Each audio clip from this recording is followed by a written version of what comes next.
আল্লাহ আল্লাহ আল্লাহ আল্লাহ আল্লাহ আল্লাহ আল্লাহ আল্লাহ আল্লাহ আল্লাহ আল্লাহ আল্লাহ আল্লাহ। এই মুমিনদের দিল আমি আল্লাহর ভয়ে নড়ে ওঠে, তাদের কাছে তাকে ঈমান বেড়ে যায়। এখন বলেন যাদের ঈমান বাড়ে তাদের জবান দিয়ে আল্লাহু আকবার আসতে হয় না জোরে হয়? কত কই জোরে বলছেন? একটু জোরে বলেন তো আল্লাহু আকবার।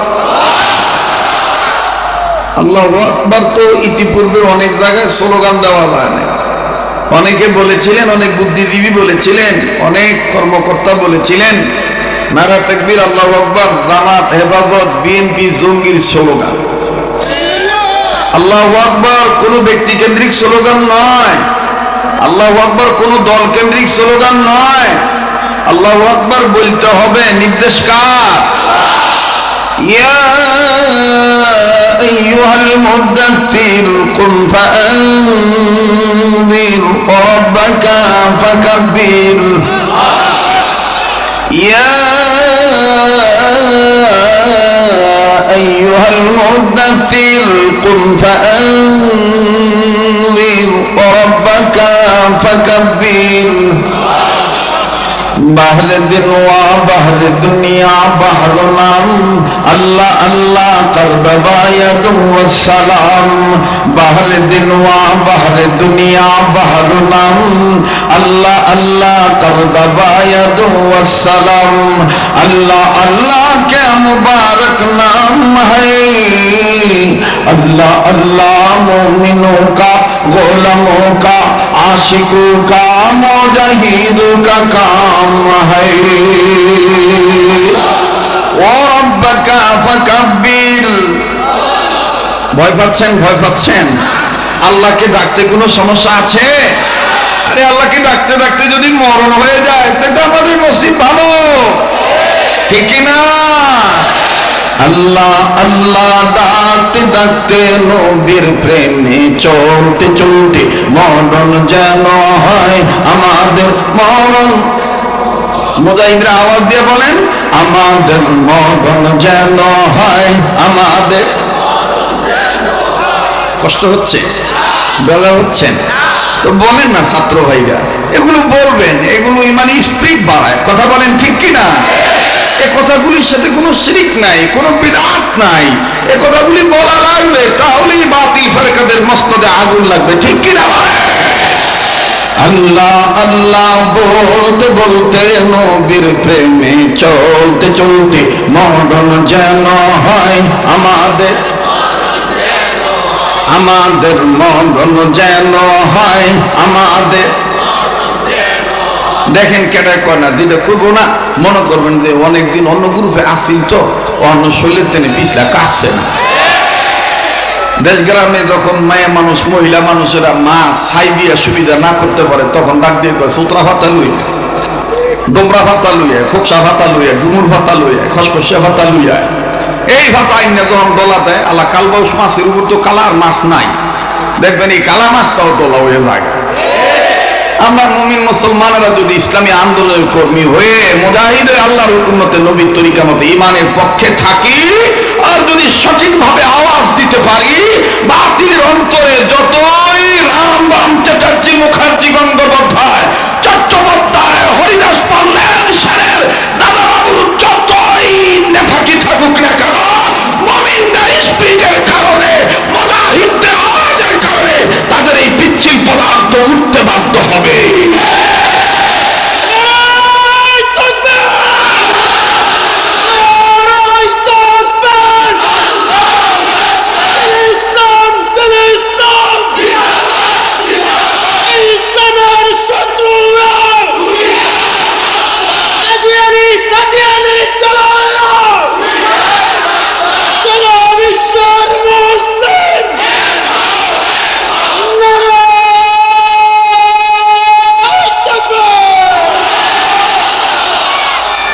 আমাদের মরণ যেন হয় আমাদের।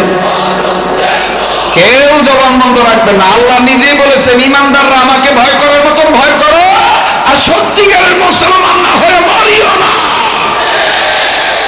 আমরা দিনের পথে মরতে চাই, কথা বলে আমাদের মরণ যেন হয় আমাদের জোরে আমাদের মরণ যেন হয় আমাদের আল্লাহ আল্লাহ বলতে বলতে নবীর প্রেমে চলতে চলতে আল্লাহ আল্লাহ বলতে বলতে নবীর প্রেমে চলতে চলতে মরণ যেন হয় আমাদের হয় আমাদের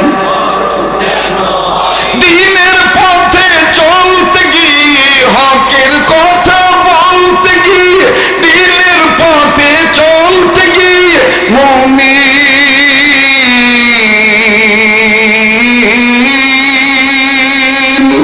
মরণ কালে কালমা যেন নসিব হয় আমাদের মরণ যেন হয় আমাদের মাশাআল্লাহ আমাদের মরণ যেন হয় ওরে সুন্নতের পথে চলতে যাইয়া আসল এই মানুষগুলো যদি আমার ডাকে সাড়া দেয় আমার নবীর ডাকে সাড়া দেয় যদি সুন্নতের পথের প্রতীক হয়ে যায় যদি হকের পক্ষে চলে আসে আমি আল্লাহ তাদের জীবনের গুনাহ মাফ করে দেব আমল নামায় আমি আল্লাহ জান্নাত থেকে ধন্য করে দেব দেখেন মুসলমান ভাইরা আমার বন্ধুগণ ধনী হন গরিব হন বড় ব্যবসায়ী হন ছোট ব্যবসায়ী হন গভীর মনোযোগী হয়ে কথাগুলি শোনা দরকার আর আল্লাহ পাকের কোরআনের কথা যদি আপনি মনোযোগ দিয়ে শোনেন এবং মানার নিয়ত করেন যদি আপনি কোরআন কারীম মনোযোগ সহকারে শোনেন এবং মানেন আল্লাহ পাক বলেছেন নবী গো আমি আল্লাহ তাদেরকে হেদায়েত দান করব আমি রব্বে কাবা তাদেরকে জান্নাতে টিকিট দান করব বুদ্ধিমানের টিকিট আমি আল্লাহ দান করে দেব আল্লাযীনা ইয়াস্তামিউনাল কাওলা ফায়াত্তাবিউনা আহসানাহু উলাইকাল্লাযীনা হাদাহুমুল্লাহ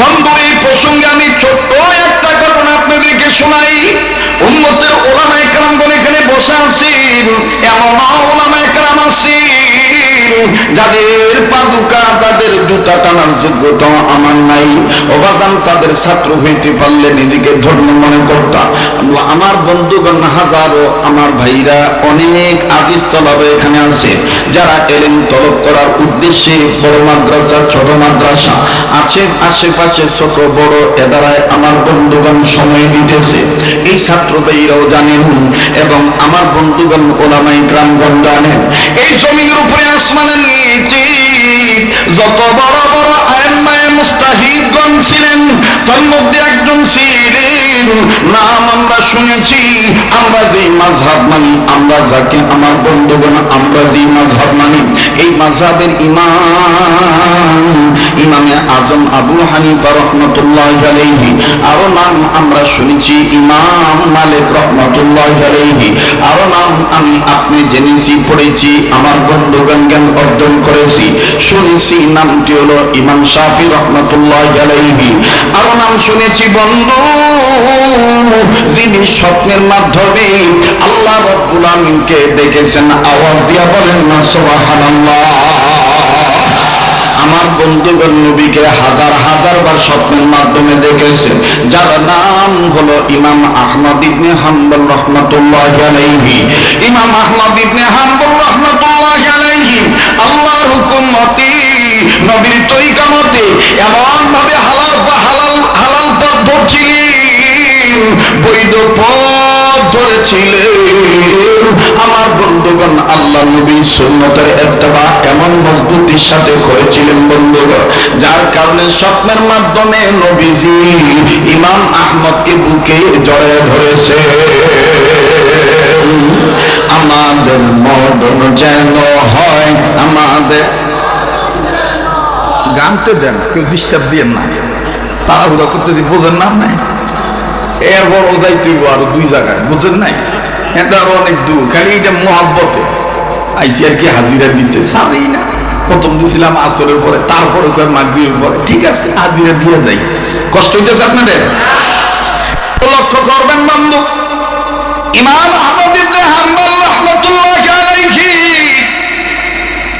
এরকম ঠান্ডার মৌসুমে প্রচুর প্রচুর ঠান্ডায় আক্রান্ত হয়ে গেলেন, প্রচুর শীত লাগতেছে।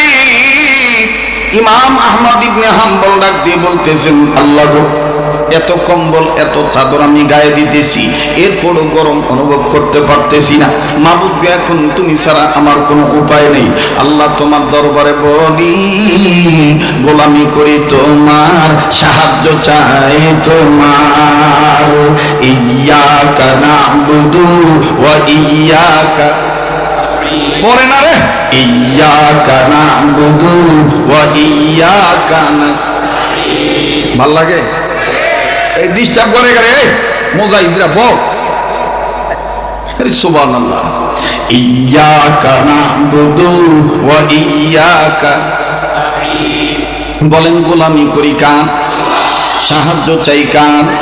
পৃথিবীর সব মানুষকে গোলামি করার জন্য বানাইছেন কে? ইয়া আইয়ুহান নাসু উবুদু রাব্বাকুমুল্লাযী খালাকাকুম। পৃথিবীর সব মানুষকে গোলামি করার জন্য বানাইছেন আমার আল্লাহ, যার দ্বারা ওয়াল্লাযীনা লাআল্লাকুম তাত্তাকুন, যার দ্বারা আমি আপনি তাকওয়ার পথ অর্জন করতে পারি, তাকওয়া অবলম্বন করতে পারি। দেখেন, ইমাম আহমদ ইবনে হাম্বল ডাক দিয়ে বলতেছেন, আল্লাহ, আল্লাহ গো, আমি তোমার মাহবুব বান্দা হতে চাই, গোলামি করি তোমার, সাহায্য চাই তোমার। একটু গরম উপশম আমার দরকার, একটু গরম তাপের দরকার। আর ইমাম আহমদ ইবনে হাম্বল নিজের ঘর থেকে বের হলেন, কেউ কোনো আগুন জ্বালাইছে কিনা দেখতে দেখতে, খুঁজতে খুঁজতে খুঁজতে খুঁজতে আমার বন্ধুগণ ওনার নজরে পড়ে গেল, দূরবর্তী স্থানে কে জানি চুলা ধরাইছি। চুলার আগুন এত বড় আগুন, উপরে উঠতেছে আবার নামতেছে। এর দ্বারা ইমাম আহমদ ইবনে হাম্বল বুঝতে পারলেন, এটা মোমবাতির আগুন নয়, এটা কোন মশালের আগুন নয়, এটা চুলার আগুন, বড় আগুন। যাই তো দেখি কে আগুন ধরাইল। এবার ইমাম আহমদ ইবনে হাম্বল সামনে গেলেন, সামনে যায় দেখতেছেন অন্য কোন নারী নয়, একজন সুন্দর চেহারার অধিকারী একজন যুবক। এই যুবকটা রুটি বিক্রেতা, রুটি বানায়, তাই আগুন ধরাইছে রাত্রিবেলায় আগুন ধরাইছি। ঢাকাবাসী আপনারা দেখবেন, যাত্রাবাড়ি থেকে শুরু করে চিটাগাং, কাশপুর বলেন আর সোনারগাঁ বলেন, যত দূর যাবেন এদিক সেদিক আমার ভাইরা এপার আর ওই পার, এই সাইডে ওই সাইডে, এই শীত মৌসুমে অনেক মা বোন, অনেক বাপ ভাই সংসারের জীবিকা নির্বাহ করার জন্য মাটির চুলা ধরায়, সীতায় পিঠা ভাবে, ভাবা পিঠা বানায়, তেলের পিঠা বানায়। কথা কয়, ব্যবসায়ীদের মা পিলাইছি, আমার বুঝাবাস করতে না। আমাদের বড়রা আমাদেরকে শিখাইছেন, মৌকা কি সমাজলি বাক্কা হো और महल की समझली आहल बनाओ और इंसान की समझली प्यार करो। মৌকা বুঝে কথা কইও, মানব বুঝে বিরোধ করিও, মাহল বুঝে আহল বানাইও, যেখানে রাজনীতি দরকার সেখানে রাজনীতি কইল, যেখানে পেট নীতির দরকার সেখানে হালাল ভাবে বৈধ বান্ধায় পেট নীতি ঠান্ডা কইল। এরার আগুন বেরাত লাগাইও, এরার আগুন বেরাত লাগাইও। আমার ভাই, তো ইমাম আহমদ ইবনে হাম্বল রহমতুল্লাহ আলাইহি উনি দেখতেছেন যে এই যুবক রুটিওয়ালা আগুন ধরেছে, আমি এখন আগুন তাপাই। আগুন তাপাইতে যে আবার মনে মনে আলে মানুষ তো চিন্তা করতেছে যে আমি যে আগুন তাপাবো, ফট করে যদি এই যুবক কয়, চুলা কি আপনি ধরেছেন না আমি ধরেছি, করতে পারে না। হ্যাঁ, যারা বাদাম আলাতেন আনতা যে বাদাম খাও, একটু হিসাব করে খাইব। আমি রাইত বিরাট বাজার করতে আসি, দেখি যে অনেকে গাজরের দোয়ানে আনতা যে কয় গাজর কত করিয়া, একটা খাইয়া লিখছে সাদা। তো ইমাম আহমদ ইবনে হাম্বল রহমতুল্লাহি আলাইহি উনি সিদ্ধান্ত নিলেন যে আমি যদি বিনা অনুমতিতে আগুন তাপাইতে যাই, এই যুবক আমাকে খোটা দিতে পারে, বাধা দিতে পারে। তো কি করা লাগবে? তো অনুমতি নেই। অনুমতি নিতে যাইয়া আবার ডাক দিয়ে কয়, যদি সালাম না দেই তো বলতে পারে দেখতে দেখা যায় কত সুন্দর। হ্যাঁ, বোঝা যায় একজন মনে হয় মুসলিম পণ্ডিত হবেন, কিন্তু সালাম দেন না কেন? আপনি কি জানেন না রসুলের হাদিসকে আপনি পড়েন নাই? আর সালামু কাবলা কালাম। ব্যবসায়ীরা আপনি এটাকে রেওয়াজ চালু করবেন, কথা বলার আগে সালাম বলেন না কি সালাম। আর সালাম যেন আরতের সালাম নয়, বাবাইয়া সালাম যেন না হয়, আলাইকুম এরকম যেন না হয়, আসসালামু আলাইকুম এরকম যেন না হয়। সালাম দিতে হইব সহি শুদ্ধভাবে। যেমন আমাদের হাব্বি হযরত রাহমাতুল্লাহি আলাইহি হাকিমুল উম্মত রাদিয়াল্লাহু খলিফা, তিনি বলেছেন তারও খলিফা করাচির হযরত হাকিম আক্কাস সাহেব রাহমাতুল্লাহ আলাইহি বলেছেন, সালাম শুদ্ধ করার সহজ পদ্ধতি হলো যেই সালাম নামাজে ওই সালাম সমাজে, যেই সালাম নামাজে। আর সালাম দেওয়ার ক্ষেত্রে ভিতরে ট্রেনিং করতে হবে, ভিতরে ট্রেনিং করতে হবে। ট্রেনিং কি আমার ভাইরা? ট্রেনিংটা হলো এই তিনটা কথা আপনি মুখস্থ করবেন। যেমন আমাদের যাত্রাবাড়ি হযরত একটা কিতাব উম্মতের ইসলামের জন্য সাহাল নুসখা হিসাবে সহজ ব্যবস্থাপত্র প্রেসক্রিপশন আকারে অনেক বাংলাদেশের অনেক মসজিদ মাদ্রাসায় এই কিতাবটা আছে। আমি নিজেও একসময় করোনার সময় এটা ফেরি করছি। প্রায় 12,000-এর উপরে এই 1 মিনিটের মাদ্রাসা কিতাব উত্তরবঙ্গে, দক্ষিণবঙ্গে, পশ্চিমবঙ্গে আমি মসজিদে মসজিদে বয়ান করে এগুলো আমি পৌঁছে দিচ্ছি আমার ভাইরা। তো এই 1 মিনিটের মাদ্রাসা কিতাবের মধ্যে সুন্দর করে লেখা আছে যে সালাম দেওয়ার সহজ পদ্ধতি হলো 3টি, মানে ভিতরে 3টা প্রশিক্ষণ মনে মনে যাপন করা। জোরে জোরে সালাম দেওয়া, শুদ্ধ করে সালাম দেওয়া, আগে আগে সালাম দেওয়া। তো মুখস্থ করেন না, আগে আগে সালাম দেওয়া। খালি নিবেন না দিবেন? আমগো অবস্থা তো এমন হয়েছে, বেটা আমি বড় আরতের মালিক, তুই আমার সালাম আলী দেশ না কে? কথা কয় না, আগে আগে সালাম দেওয়া।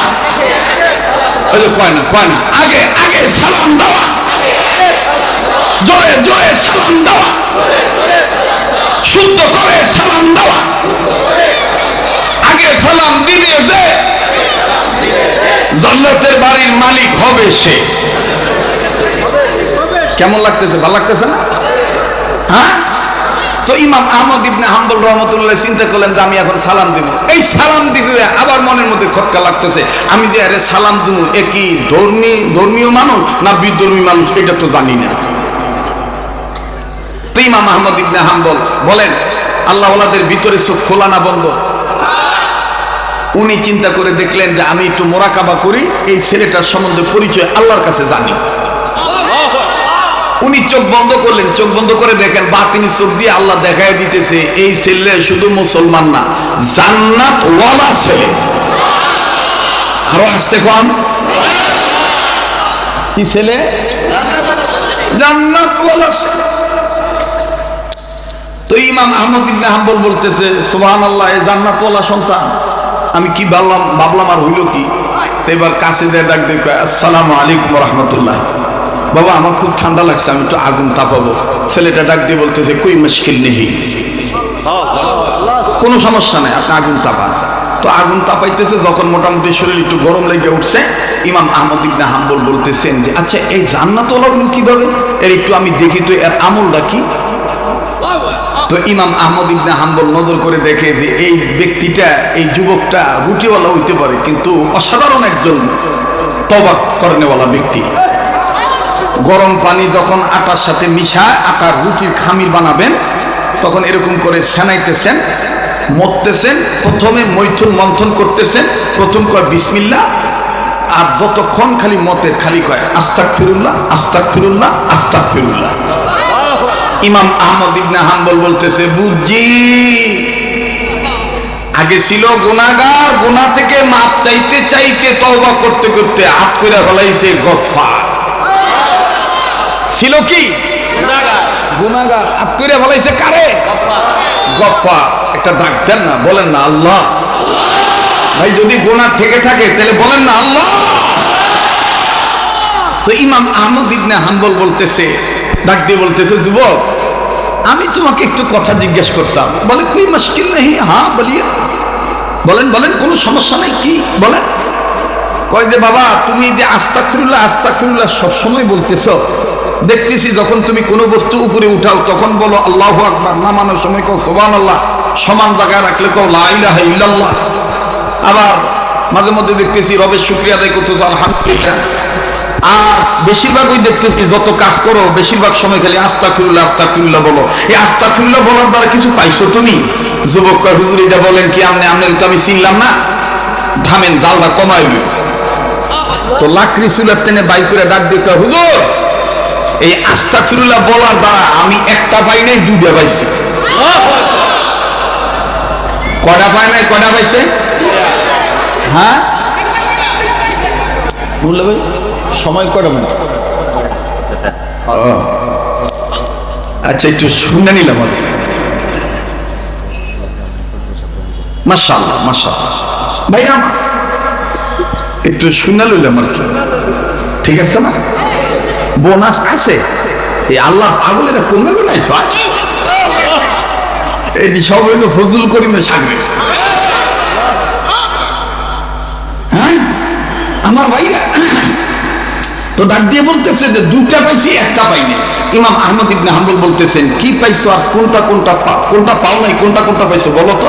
ডাক দিয়ে কয়, হুজুর আস্তাগফিরুল্লাহ বেশি বেশি বলার দ্বারা, মাওলার কাছে বেশি বেশি মাপ চাওয়ার দ্বারা আমি এক নম্বর সম্পদ হইল আমি এই জবান দিয়ে যত দোয়া করি সব দোয়া আল্লাহ কবুল করে। ইমাম আহমদ ইবনে হাম্বল বলেন সুবহানাল্লাহ, তাইলে তো তোমার জবান মুস্তাজাবুদ দাওয়ার জবান হয়ে গেছে। আর কি পাইছো বলো? ডাক দিয়ে কয়, হুজুর আরেকটা সম্পদের মধ্যে প্রতি রাত ঘুমের মধ্যে স্বপ্নে দেখি জনাবে মুহাম্মদ রাসূলুল্লাহ সাল্লাল্লাহু আলাইহি সাল্লাম আমার ঘরে তাশরীফ আনছে। তো ইমাম আহমদ ইবনে হাম্বল বলতেছেন এই দুইটা পাইলে আর কিছু লাগে? যা কও তাই কবুল হয়ে যায়, নবীর স্বপ্নের মধ্যে দেখো। তা কি পাও নাই, দুঃখ কি? কয় হুজুর যে দুঃখ ওইটা তো আপনারে কইলে লাভ নাই। কয় হুজুর একদিন নবীর স্বপ্নের মাধ্যমে যখন পাইলাম, বাজানো আমি দেখবো এখন কার দিল নরম হয়। কান্না না আসলো কান্নার ভান ধরবে, নাকটার মধ্যে কেমন জানি আল্লাহওয়ালাদের গ্রাম পাইতেছি। যেদিকে তাকাই সেদিকেই শুধু নূর আর নূর দেখতে পাচ্ছি। আমার দিল বলে আজকের মাহফিলে দোয়া কবুল হয়ে যাবে। মায়া লাগা ডাক দেন না, বলেন না আল্লাহ। আমার বন্ধুগণ কিছু সময়ের জন্য মুরাকাবায় চলিয়া যান, আপন আপন কবর সামনে নিয়ে আসেন। এই দুনিয়া থাকার জায়গা না, এই দুনিয়ায় কেউ চিরদিন থাকতে পারবো না। আমি আপনি রঙ্গরসের তামাশার জিন্দেগি পালন করি, দুনিয়ার চাকচিক্যময় পাইয়া হালাল ব্যবসা বাদ দিয়া হারাম ব্যবসা করার ফিকির করি। কিন্তু বাজান আকাবির দেওবন্দের নমুনা দেখেন, আকাবির দেওবন্দের ইতিহাস খুলিয়া দেখবেন বন্ধু। ফকিহুন নাফস রশিদ আহমদ গঙ্গুই রহমাতুল্লাহি আলাইহি, আল্লাহু আকবার, উনি প্রত্যেকটা দিন ঘুমানোর আগে আমার বন্ধুগণ একটা চিঠি লিখতেন আল্লাহর কাছে। ওই চিঠিটা আপন বালুসের নিচে রেখে ঘুমাইতে। চিঠির ভাষা ছিল এইরকম, মালিক এই যে আমি ঘুমাবো, না জানি এই ঘুম আমার শেষ ঘুম। আমার বন্ধুগণ এই বয়ান আমার আপনার জীবনের শেষ বয়ান হইতে পারে। কার পিছনে জানি মালাকুল মউত দাঁড়ায় রইছে, কার জন্য জানি জংলার বাঁশ রেডি হইয়া গেছে, কার জন্য জানি কাপড়ি কাপড় তৈরি হয়ে গেছে, কার জন্য জানি কবর মাটি বায়না হইয়া গেছে। আমার বন্ধুগণ আমার ভাইরা, আমরা নায়েবে আমির মুজাহিদিনের কম্পাউন্ডার হিসাবে, ওয়ারাসাতুল আম্বিয়াদের কম্পাউন্ডার হিসাবে আপনাদের রোগের কথা জানতেছি। ঔষধ তো দিবেন বড়রা, আমার পরে যাত্রাবাড়ি হযরতের মেয়ের জামাই কথা বলবে। আমার বন্ধুগণ বড় আপনাদেরকে ওষুধ দিয়েই দিবেন। আমি আপনাদের রোগের খবর জানিয়া হালকা একটু প্রসেস করে দিতেছি।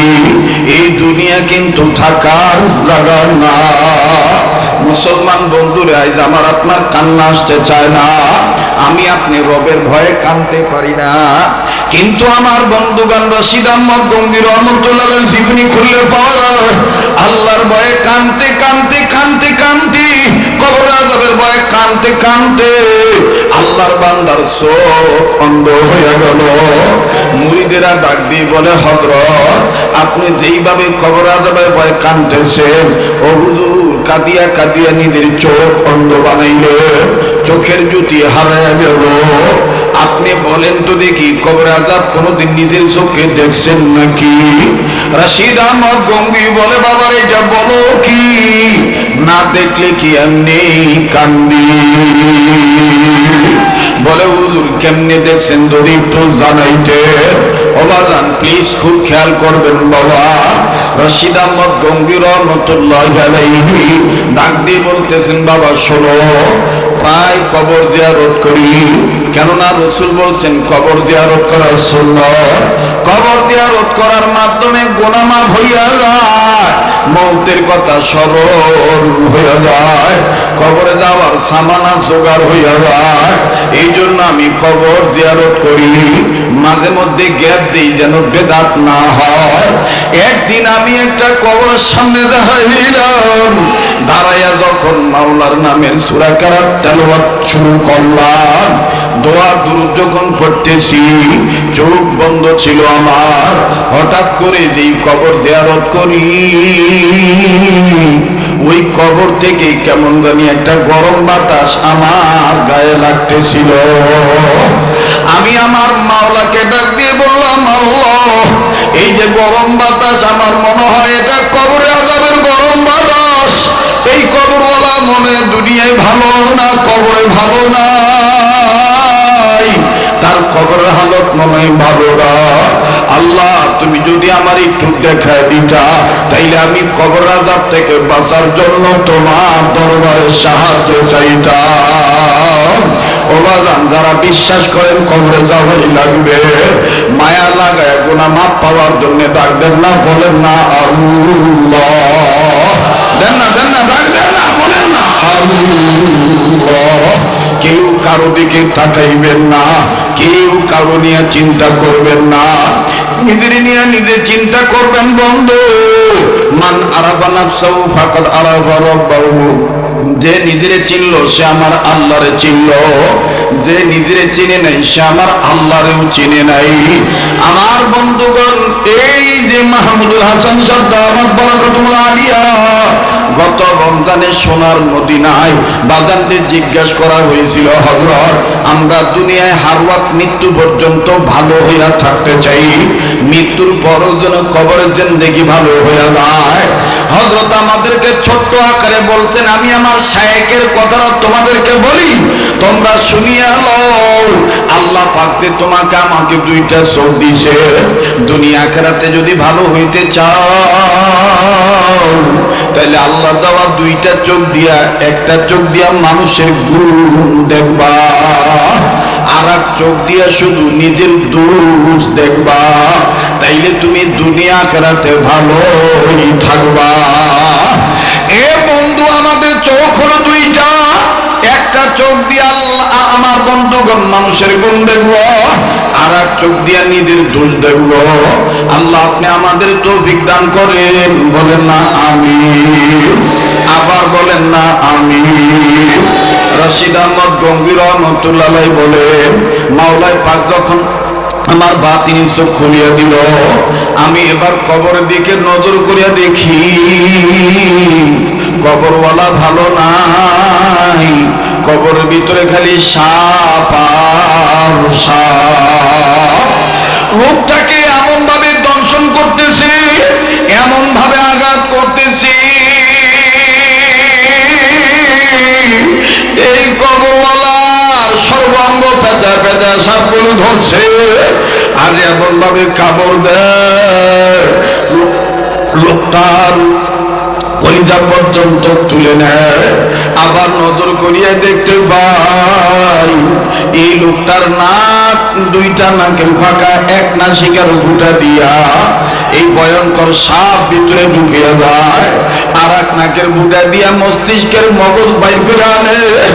লোকটা কান্দে ডাক দিয়ে বলে, আল্লাহ, দুনিয়া আমি গুনাহ করেছি, তার কারণে তুমি আমার কবর আযাব দিয়ে গ্রেফতার করছো। ও আল্লাহ, আগে বুঝি নাই কবর হলো ইমিগ্রেশন কাউন্টার। কবরে যদি কেউ না পাইয়া যায়, দুনিয়ায় হাসরে আর কোনো জায়গায় তার ধরা নাই।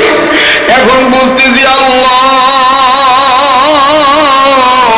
আমার বন্ধুবান, দুনিয়া কিন্তু কেউ চিরদিন থাকতে পারবো না। প্লিজ বাজান, কেউ কারো দিকে তাকাইবেন না, নিজের চিন্তা নিজে করবেন।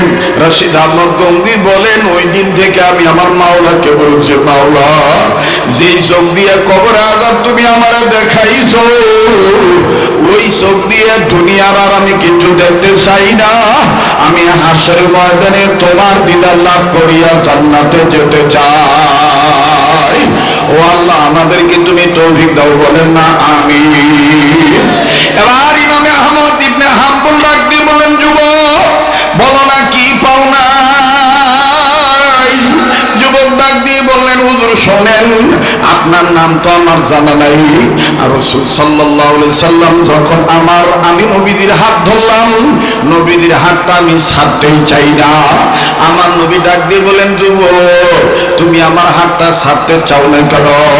আমি যুবক রুটিওয়ালা তখন বলছিলাম, ইয়া রাসূলুল্লাহ, তওবাকারীর ঘরে আপনি আসছেন, আপনার আমি পাইছি। নবী গো, হাসরের ময়দানে আপনার হাত ধরে আপনার সাথে জান্নাতে যেতে চাই। আমার নবী তখন বললেন, যুবক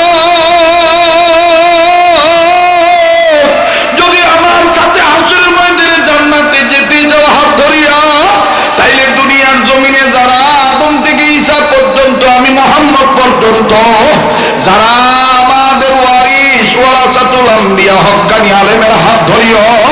হুজুর আমি তখন নবীকে বললাম, ইয়া রাসূলুল্লাহ, একজন এরকম বুজুর্গ আলেমের নাম আপনি বলেন না। হুজুর জানেননি, স্বপ্নের মাধ্যমে আমার নবী আমার হাতটা ধরিয়া বলছে, জামানার মধ্যে যুগ শ্রেষ্ঠ হাদিস বিশারদ, আমার ওয়ারিস ওয়ারাসাতুল আম্বিয়া, তার নাম হলো ইমাম আহমদ ইবনে হাম্বল। ওর হাতে হাত রাখিয়া সুন্নাত মোতাবেক জিন্দেগি পার করলেই হাসরের ময়দানে আমি নবীর হাত ধরিয়া জান্নাতে যেতে পারবা।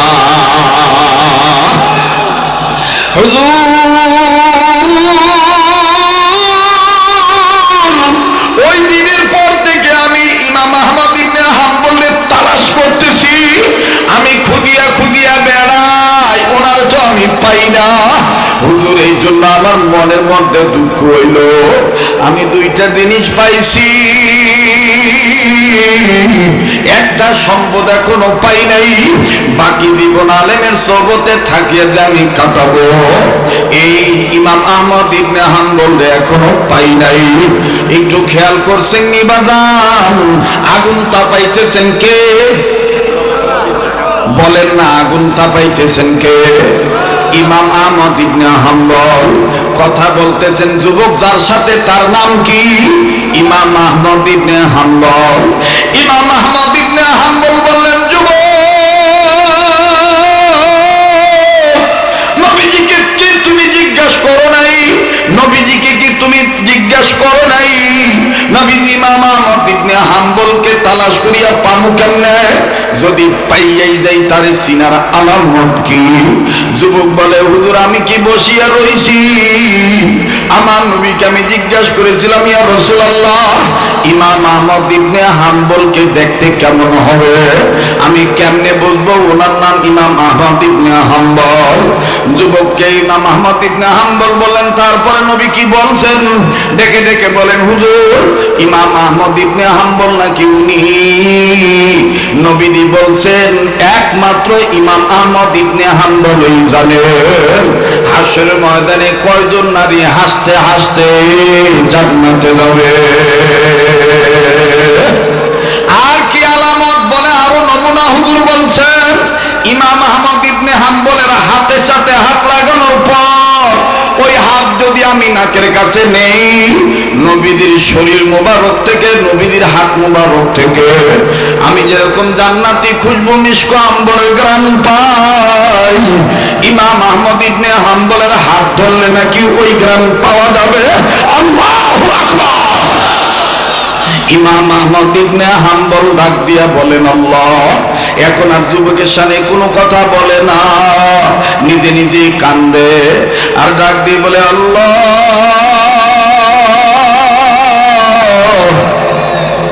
আমারে নবীজি এরকম ভালোবাসে, আল্লাহ তুমি আমার এইভাবে কবুল করছো। ইমাম আহমদ ইবনে হাম্বল হাত পিছনে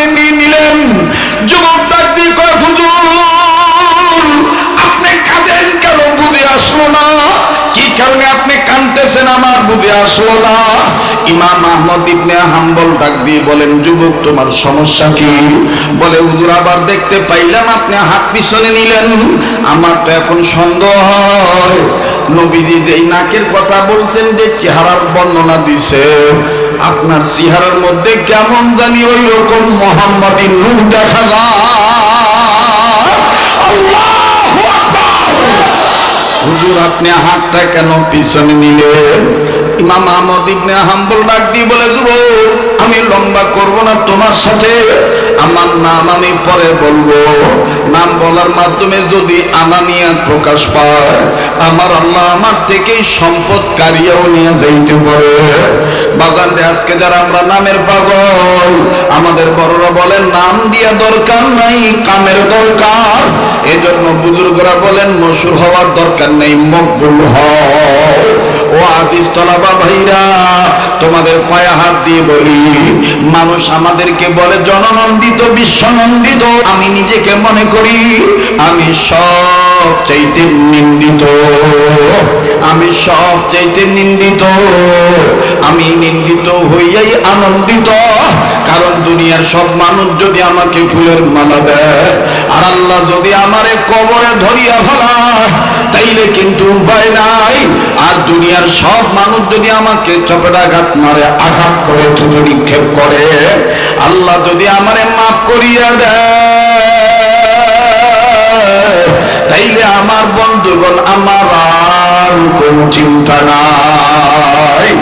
আমি গুনাহগার গো আল্লাহ, আমি গুনাহগার, দয়া করে মোদের গুনাহ মাফ করে দাও, তোমার নাম গফুর গফফার। এটা ডাকতেন না, বলেন না আল্লাহ। ইমাম আহমদ ইবনে হাম্বল ডাক দিয়ে বলতেছেন, যুবক শোনো শোনো, 5টা নারী জান্নাতে যাবে হাসতে হাসতে। নাম্বার 1 মা খাদিজা, নাম্বার 2 ফাতেমাতুজ জোহরা, নাম্বার 3 আম্মা জান আয়েশা, নাম্বার 4 আইয়ুব নবীর বিবি রহিমা, নাম্বার 5 ফেরাউনের স্ত্রী আসিয়া। যুবক ডাক দিয়ে কয়, হুজুর আর বলতে হবে না, আপনি যেইভাবে বললেন এইভাবেই নবী বলে গেছেন। হুজুর আপনি ইমাম আহমদ ইবনে হাম্বল, যখনই বলে আপনি ইমাম আহমদ ইবনে হাম্বল, ইমাম আহমদ ইবনে হাম্বল খালি পিছনে যায়, হাতটা পিছনে নিয়ে রাখে। এবার ইমাম আহমদ ইবনে হাম্বলের এই পিছনে যাওয়া দেইগা আমার বন্ধুগণ যুবক চুলার জাল কমাইয়া পিছন দিক দিয়ে আসিয়া আমার বন্ধুগণ হুজুরের 2টা হাত জড়ায় ধরছে। হাত এরকম করে ধরিয়া আস্তে করে সামনে যায়, হুজুরের পাও 2টা জড়ায় ধরছে। জড়ায় ধরিয়া আমার বন্ধুগণ নাক দিয়া শরীর থেকে গ্রাণ গ্রহণ করিয়া দেখে, আল্লাহু আকবার, আল্লাহু আকবার, ইনার গায়ে তো দেখি নবীদের গ্রাণ পাওয়া যায়। আল্লাহু আকবার। এটাই বাজান আল্লাহ পাক বলেছেন, ওয়ামা আতাকুমুর রাসূলু ফাখুযুহু ওয়া মা নাহাকুম আনহু ফান্তাহু। আমার রাসূল, আমার আল্লাহ বলেন, আমার রাসূল আমার পক্ষ থেকে তোমাদেরকে যেটা ধরতে বলে সেইটা তোমরা মজবুত করে ধরো, যা ছাড়তে বলে তোমরা সেটা ছেড়ে দাও। আর নবী বলেছেন, আল মারউ মা মান আহাব্বা, যার সাথে যার মহব্বত তার সাথে তার কিয়ামত। আরে বন্ধু আমার, ভাইরা, বাবারা, এই জন্য আসেন না আজকে থেকে নিয়ত করি, আমার ব্যবসা, আমার বাণিজ্য, আমার রাজনীতি, আমার শিক্ষানীতি, আমার বন্দিনীতি, আমার সমাজনীতি সব আমি করব একজন যোগ্য হক্কানি আলেমের সহবতে থাকার মাধ্যমে। ইনশাআল্লাহ। কারা কারা তৈরি আছি? 2 হাত তুলে আল্লাহকে দেখাই। নারায়ে তাকবীর। আর এইভাবে সহবত লাভ করতে গেলেই আপনি তো আল্লাহওয়ালা হইয়া যাবে। আর আল্লাহওয়ালা হইতে গেলে 5টা কাজ আপনাকে ধারাবাহিকভাবে করা লাগবে। নাম্বার 1 সকল প্রকার ছোট বড় গুনাহ থেকে বেঁচে থাকা। নাম্বার 2 আল্লাহর হুকুম ফরজ ইবাদত। নাম্বার 3 আল্লাহর হুকুম ওয়াজিব। নাম্বার 4 নবীদের সুন্নতরা উম্মত হওয়া। নাম্বার 5 নিজের অভ্যাসকে নফল আমলের অভ্যাসে পরিণত করা। আজ আমি নামার আগে, কথা শেষ করার আগে একটা সুন্নতের দাওয়াত আমি আপনাদেরকে দিতে চাই। মুসলমান ভাইরা আমার, বন্ধুগণ, সেই সুন্নতটা হইল খানা খাওয়ার আগে পরে। এটা একটা সহজ সুন্নত। খানা খাওয়ার আগে পরে আবু দাউদ শরীফের হাদিস, টোটাল সুন্নত হলো 17টা। এর মধ্যে 4 নম্বর সুন্নত হইল খানা খাওয়ার আগে পরে 2 হাত কবজি পর্যন্ত ধৌত করা। বুঝে থাকলে বলেন না কয় হাত? কোন পর্যন্ত? কখন কখন? খানা খাওয়ার আগে এবং পরে। ব্যবসায়ী ভাইরা আবার বলেন কয় হাত? কোন পর্যন্ত? কখন কখন? খানা খাওয়ার আগে এবং পরে। পারবো তো ইনশাআল্লাহ? পারবো তো ইনশাআল্লাহ? তাহলে স্লোগান হয়ে যাক, সুন্নত যেখানে উম্মত সেখানে। কথা বলেন ঠিক কিনা? সুন্নত আছে যেখানে উম্মত আছে। আজকের আলোচ্য বিষয়বস্তু থেকে আমরা কয়েকটা শিক্ষা গ্রহণের সবক পাইলাম। নাম্বার 1, চোখ কয়টা? এক চোখ দিয়ে সকল মানুষের গুণ দেখব, আর এক চোখ দিয়ে নিজের দোষ দেখব। আমার ভাইরা, নাম্বার 2, আল্লাহ হতে গেলে কয়টা কাজ করতে হবে? 5টা কাজ। নাম্বার 1, সকল প্রকার গুনাহ থেকে বেঁচে থাকা। নাম্বার 2, আল্লাহর হুকুম ফরজ ইবাদত ঠিক মতন আদায় করা। নাম্বার 3, আল্লাহর ওয়াজিব, আল্লাহর হুকুম ওয়াজিব ঠিক মতন আদায় করা। নাম্বার 4, সুন্নতুল উম্মত হওয়া। নাম্বার 5, নিজের অভ্যাসকে নফল আমলের অভ্যাসে পরিণত করা। সুবহানাল্লাহ বলে। 3 নম্বর সবক হইল, আমার বন্ধুগণ, আমার ভাইরা, সুন্নত আছে যেখানে উম্মত আছে সেখানে। এটাই আল্লাহর আদেশ। এটা কার আদেশ? তোমরা যদি আমাকে পেতে চাও, আমার নবীর ইত্তেবা করো, আমার নবীর অনুসরণ করো। মুহতারাম হাজিরিন, আজকে যদি আমরা রান্নাঘর থেকে শুরু করে বঙ্গভবন পর্যন্ত, জন্ম থেকে শুরু করে কবর পর্যন্ত সকল ক্ষেত্রে নবী আলাইহিস সালামের সুন্নতকে যদি আমরা মানি, পয়গম্বর হাবিবের কিবরিয়ার সুন্নতের উম্মত যদি আমরা হতে পারি, খোদার কসম, আমার বাংলাদেশে টেকনাফ থেকে তেতুলিয়া, রূপসা থেকে পাতুরিয়া, সুন্দরবন থেকে বান্দরবান, চট্টগ্রাম টু কুড়িগ্রাম, রংপুর টু আমার বন্ধুগণ দিনাজপুর, কোন জায়গায় কোন এলাকায় নবীর বিরোধীরা, কাদিয়ানীরা, সাদিয়ানীরা, ওলামা বিদ্বেষীরা, ইসলাম বিরোধীরা, হক্কানি পীর মাশায়েখ বিরোধীরা কখনোই ডানা মেলে উড়ে বেড়ানোর সাহস পাবে না।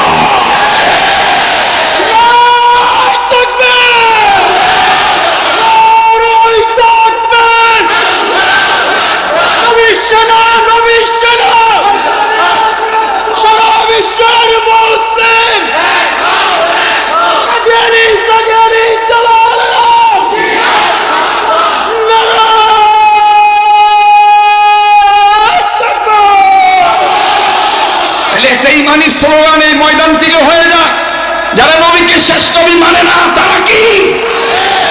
কাদিয়ানীরা কি? কাদিয়ানীদেরকে যারা কাফের মনে করে না তারাও কাফের। কাদিয়ানীরা নিজে বলবেন, ডান বাম লক্ষ্য করবেন, কে বলে না? কাদিয়ানীরা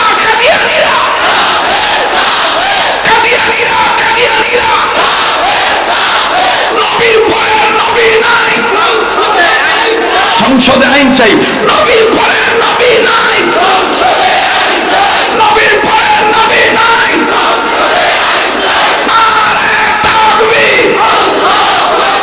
নামার আগে শেষ সবক আবার ওই যে প্রথম হেডিংটা মনে করে দিয়ে দেন।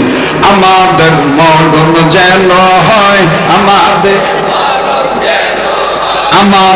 মরণ যেন হয়, আমাদের, আরে কয়নারে মুখ লড়ে না, বলেন না, আমাদের মরণ যেন হয়, আমাদের। সবাই বলেন, গুনাহ মাফের আশায় বলেন না। আল্লাহ বলে, হুজুর কেমনে দেখছেন যদি একটু জানাইতে। বাবাজান প্লিজ খুব খেয়াল করবেন বাবা। রশিদ আহমদ গঙ্গি রহমতুল্লাহি আলাইহি ডাক দিয়ে বলতেছেন, বাবা শোনো, প্রায় কবর জিয়ারত করি, কেননা রাসূল বলছেন কবর জিয়ারত করা সুন্নাত। কবর জিয়ারত করার মাধ্যমে গুনাহ মাফ হইয়া যায়, মওতের কথা স্মরণ হইয়া যায়। কবরে যাওয়ার সামানা জোগাড় হইয়া যায়। এই জন্য আমি কবর জিয়ারত করি, মাঝে মধ্যে গ্যাপ দিই যেন বেদাত না হয়। একদিন আমি একটা কবরের সামনে দাঁড়াইলাম, দাঁড়াইয়া যখন মাওলার নামের সূরা কেরাত তেলাওয়াত শুরু করলাম, দোয়া দুরূদ যখন পড়তেছি, চোখ বন্ধ ছিল আমার। হঠাৎ করে যেই কবর জিয়ারত করি, ওই কবর থেকে কেমন জানি একটা গরম বাতাস আমার গায়ে লাগতেছিল। আমি আমার মাওলাকে ডাক দিয়ে বললাম, আল্লাহ, এই যে গরম বাতাস, আমার মনে হয় এটা কবরে আযাবের গরম বাতাস। এই কবরওয়ালা মনে দুনিয়ায় ভালো না, কবরে ভালো না, তার কবরের হালত মনে হয় ভালো না। আল্লাহ, তুমি যদি আমার একটু দেখায় দিতা, তাইলে আমি কবর আযাব থেকে বাঁচার জন্য তোমার দরবারে সাহায্য চাইতাম। ও বাজান, যারা বিশ্বাস করেন কবরে যাওয়াই লাগবে, মায়া লাগায় গুনাহ মাফ পাওয়ার জন্য ডাক দেন না, বলেন না আল্লাহ, দেন না, দেন না, ডাক দেন না, বলেন না আল্লাহ।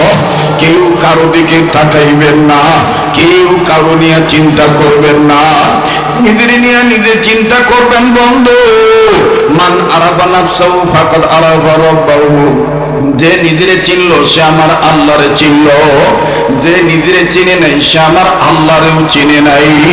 আমার বন্ধুগণ, এই যে মাহমুদুল হাসান সাহেব দামাত বরকতুল্লাহ আলিয়া, গত রমজানে সোনার মদিনায় বাজানদের জিজ্ঞাসা করা হয়েছিল, হযরত, আমরা দুনিয়ায় হার ওয়াক্ত মৃত্যু পর্যন্ত ভালো হইয়া থাকতে চাই, মৃত্যুর পরও যেন কবরের জিন্দেগি ভালো হইয়া যায়। হযরত আমাদেরকে ছোট্ট আকারে বলছেন, আমি আমার শায়েখের কথাটা তোমাদেরকে বলি, তোমরা শুনিয়া লও।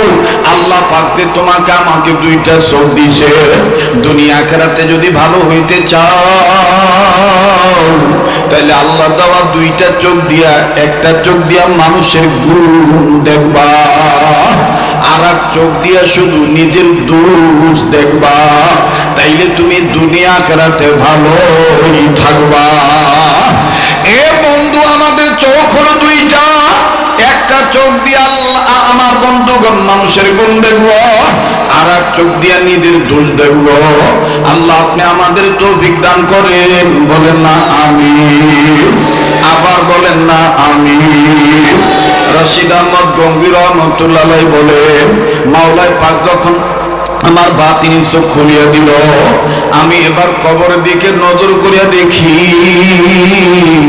কবরওয়ালা ভালো নাই, কবরের ভিতরে খালি সাপ আর সাপ। রূপটাকে এমন ভাবে দংশন করতেছে, এমন ভাবে আঘাত করতেছে, এই কবরওয়ালার সর্বাঙ্গ পেঁচা পেঁচা সাপগুলো ধরছে, আর এমন ভাবে কামড় দেয়, লোকটার কলিজা পর্যন্ত তুলে নেয়। আবার নজর করিয়া দেখতে পাই, এই লোকটার নাক, দুইটা নাকের ফাঁকা, এক নাসিকার ফুটা দিয়া এই ভয়ঙ্কর সাপ ভিতরে ঢুকিয়া যায়, আর এক নাকের ফুটা দিয়া মস্তিষ্কের মগজ বাইর করে আনে। লোকটা কান্দে ডাক দিয়ে বলে, আল্লাহ, দুনিয়া আমি গুনাহ করেছি, তার কারণে তুমি আমার কবর আযাব দিয়া গ্রেফতার করছো। ও আল্লাহ, আগে বুঝি নাই কবর হলো ইমিগ্রেশন কাউন্টার। কবরে যদি কেউ না পাইয়া যায়, দুনিয়ায় হাসরে আর কোনো জায়গায় তার ধরা নাই। এখন বলতেছি, আল্লাহ, আমার বন্ধুবান, দুনিয়া কিন্তু কেউ চিরদিন থাকতে পারবো না। প্লিজ বাজান, কেউ কারো দিকে তাকাইবেন না, নিজের চিন্তা নিজে করবেন।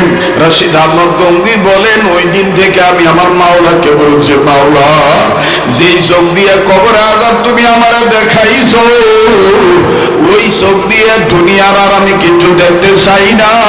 আমি হাসরের ময়দানে তোমার দিদার লাভ করিয়া জান্নাতে যেতে চাই। ও আল্লাহ, আমাদেরকে তুমি তৌফিক দাও, বলেন না আমিন। এবার ইমামে আহমদ ইবনে হাম্বল ডাক দিয়ে বলেন, যুবক, বলো না কি পাও নাই? যুবক ডাক দিয়ে বললেন, হুজুর শোনেন, আপনি আপনার নাম তো আমার জানা নাই।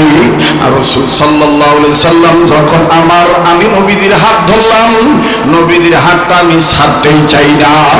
আমার নবী ডাক দিয়ে বলেন, যুবক তুমি আমার হাতটা ছাড়তে চাও না কেন? আমি যুবক রুটিওয়ালা তখন বলছিলাম, ইয়া রাসূলুল্লাহ, তওবাকারীর ঘরে আপনি আছেন, আপনার আমি পাইছি। নবী গো, হাসরের ময়দানে আপনার হাত ধরে আপনার সাথে জান্নাতে যেতে চাই। আমার নবী তখন বললেন, যুবক যদি আমার সাথে হাসরের ময়দানে জান্নাতে যেতে যাও হাত ধরিয়া, তাইলে দুনিয়ার জমিনে যারা আদম থেকে ঈসা পর্যন্ত, আমি মুহাম্মদ পর্যন্ত, যারা আমাদের ওয়ারিস ওয়ারাসাতুল আম্বিয়া হক্কানি আলেমের হাত ধরিও। হুজুর আমি তখন নবীকে বললাম, ইয়া রাসূলুল্লাহ, একজন এরকম বুজুর্গ আলেমের নাম আপনি বলেন না। হুজুর জানেননি, স্বপ্নের মাধ্যমে আমার নবী আমার হাতটা ধরিয়া বলছে, জামানার মধ্যে যুগ শ্রেষ্ঠ হাদিস বিশারদ আমার ওয়ারিস ওয়ারাসাতুল আম্বিয়া, তার নাম হলো ইমাম আহমদ ইবনে হাম্বল। ওর হাতে হাত রাখিয়া